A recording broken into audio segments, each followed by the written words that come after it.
Hey guys, it's Paradise, and did you know some lucky people have already had a chance to see a full 30-minute demo of Monster Hunter Wilds being played by the director himself, Tokida. Now, we weren't lucky enough ourselves to be invited, but we're super hyped for Monster Hunter Wilds, so we've taken a look at all of the different media outlets' articles and what they thought of the game, as well as noting down everything new or interesting that could be learnt from this about Monster Hunter Wilds. With Wilds changing the formula and how things work in the game, a lot of things are still a mystery, but with the new behind closed doors impressions, we can get a better understanding of how the gameplay works, as well as some extra juicy details about the world, monsters, weapons, and more. There's no new public footage for this preview, so we will just be rolling trailers in the background, so please forgive us because we're only working with what we've got, and we're still trying to bring you the best content possible in a timely manner. If you're someone that hated the Palico's voice though, then you'll be extremely happy to hear that you can actually toggle it off and revert it to cat noises or meows. This has been confirmed by IGN, so don't worry if you hate the Palico's human voice.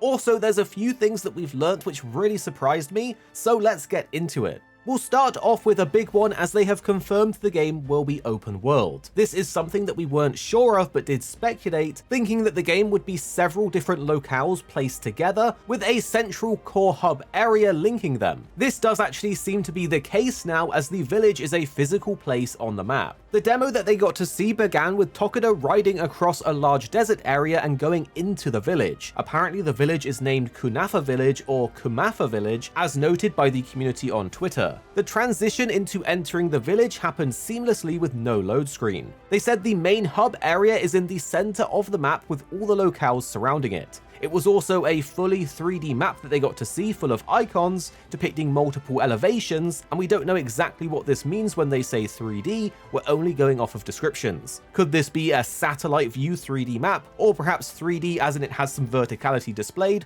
We just don't know. Some information suggests that you can see collectible items on the map, and it will be different collectibles per season. So all in all, the world seems like a combination of locales stitched together with seamless travel between them, making it have that open world game feel. As you may have guessed, this has big implications for the gameplay and the normal flow of Monster Hunter games that we're used to. But now let's go over a bunch of details about the hunts and quests. It isn't super clear from the preview exactly how the system works, but it does seem like picking up quests is now dramatically changed, as you don't need to visit a quest board anymore to start a quest. Instead, you just go out into the field. All you need to do is open up your map, select one of the many quests that you can see you can do, and then just head to that area in the open world. This is a big change, and we aren't going to lie, we're slightly concerned as to how this will impact the gameplay, but from what the people in the preview have said, they're loving this change, so it might be time to trust in the Monster Hunter team. In the demo, after going out of the village and into the field, Tokida selects a spot to build a destructible pop-up camp.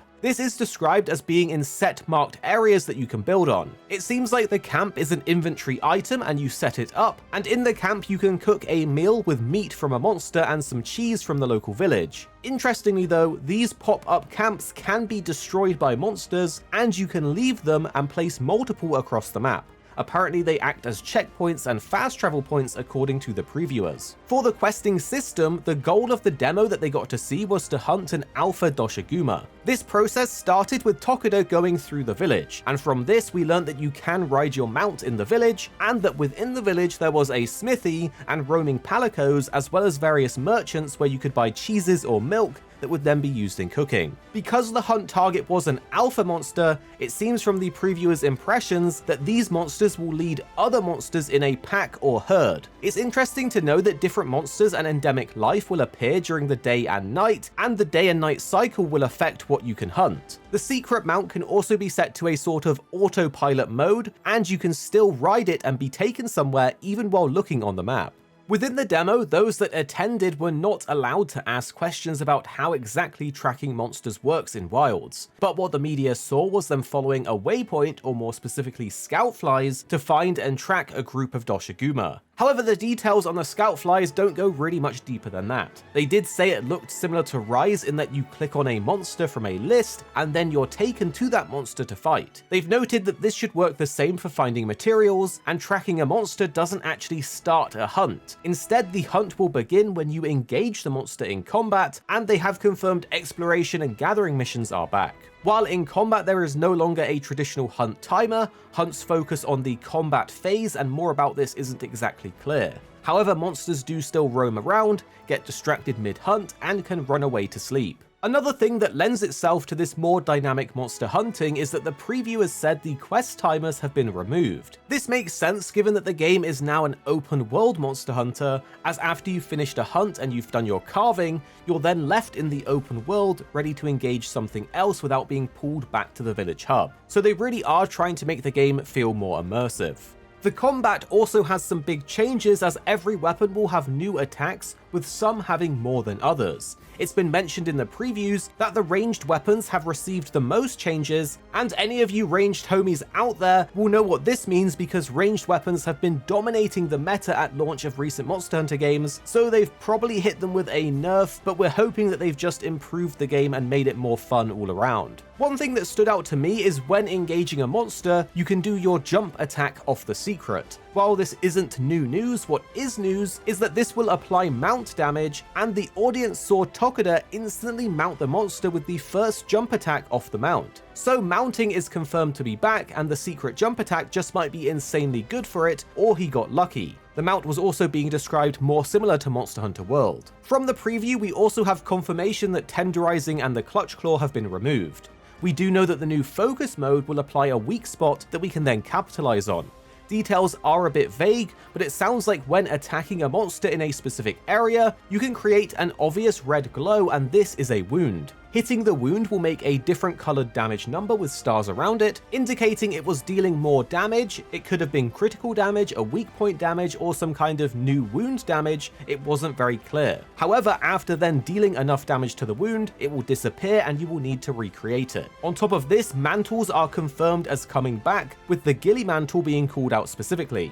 It'll be interesting to see if the temporal or the evasion mantle will come back, as they were pretty powerful. Another very interesting point is that sneaking up to monsters and attacking them will give you additional damage. This could possibly be a new multiplier similar to sleep attacks. We'll have to do some testing when we can actually see this ourselves. Also, we're going to have binoculars that allow us to scout out areas or do some bird watching, which is meant to highlight the living world aspect of the game. Next, I want to talk about clash attacks, as these have been very interesting to us. They haven't really been expanded on fully, so we don't really know exactly how they work still, but what we do know is that they will be different depending on the weapon you're using. As you may have seen already in the trailer, there was a hunter using a greatsword to lock it in between Doshiguma's jaw, but we know from Dear Gamer that the heavy bowgun will have the hunter shove it into a monster's mouth, which is great, but also a little sussy at the same time.